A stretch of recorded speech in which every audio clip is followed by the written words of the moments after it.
သွားမှဒီလိုမျိုးခေါင်းကိုဒီလိုမျိုးကစားရကောင်းမှတပည့်တွေကမသိလို့ဒီလိုဖြစ်တာဆိုတော့ဒါကိုစိုက်ဒါကလီတာနှခမ်းလီတာဆက်နော်အပေါ်ကလာတဲ့စီးမင်းနဲ့အောက်ကကိုဆက်ထားတယ်ဒီနေရာဧရိယာကိုအပေါ်လီတာနှခမ်းလို့ခေါ်ဒီနေရာကိုခါလို့ခေါ်မှဒီနေရာကိုဇောင်းဒီနေရာကိုကောင်းဒီလိုဒီနေရာခါအဲ့ဒီဇောင်းနေရာနည်းနည်းလေးအပေါ်ကိုဖက်ကနေထောင်နေရတဲ့ကိုအဲ့ဒီကောင်းကပြားပြီတတိထားကြောက်တစ်ခုခေါင်းပြားချင်းမပြားချင်းဆိုတဲ့ဥစ္စာဟာကြောက်ပါတာဆိုတာနဲ့မဆိုင်ဘူးတပည့်တို့ကြီး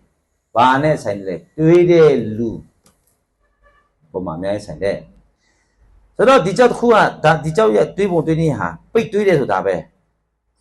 ခေါင်းစောင်းခါအပေါ်ဒီဇန်နှခမ်းအကုန်လုံးပိတ်ထားတာ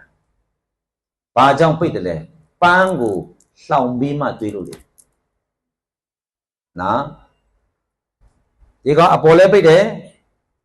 အောက်လဲပိတ်မှတွေးထားတာသူရဲ့ကျိုးမြင်ကဒီကနေဆင်းမှဒီကိုဆင်းဒီကနေဆင်းမှဒီကိုဆင်းဇောင်းကျိုးယူထားတယ်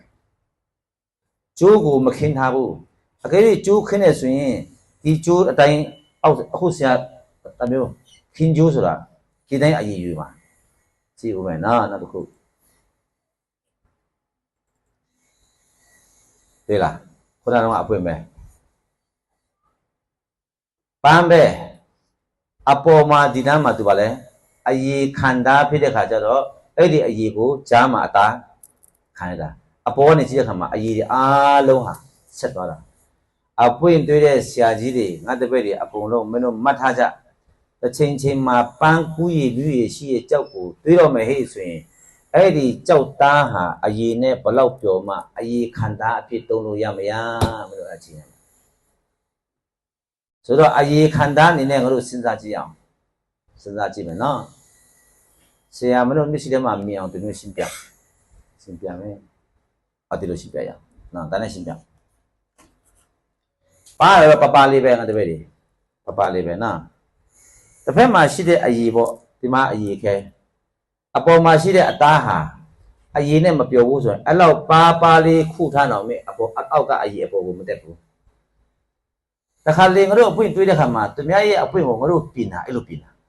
ကြောက်ကိုကြည့်တဲ့ခါကျတော့သူကကြည့်လိုက်တော့အပေါ်မှာစက်ကူနှလွားလောက်အသားခုထားတာအဲ့ဒီအသားဟာမကူးတဲ့ခါကျတော့အောက်ကအရေအပေါ်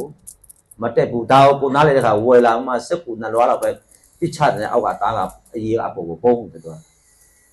60နဲ့ဝယ်မှငါတို့200ကျော်ရောင်းစားခဲ့ကြောက်ဟာအဲ့အတိုင်းပြင်အပေါ်မှာခုထားတဲ့အသားပါလေးကိုသူများမမြင်တာကိုငါတို့ကမြင်ခဲ့တာဘာကြောင့်လဲသူ့ရဲ့ကြောက်သားနဲ့အရေဟာမပျော်ဘူး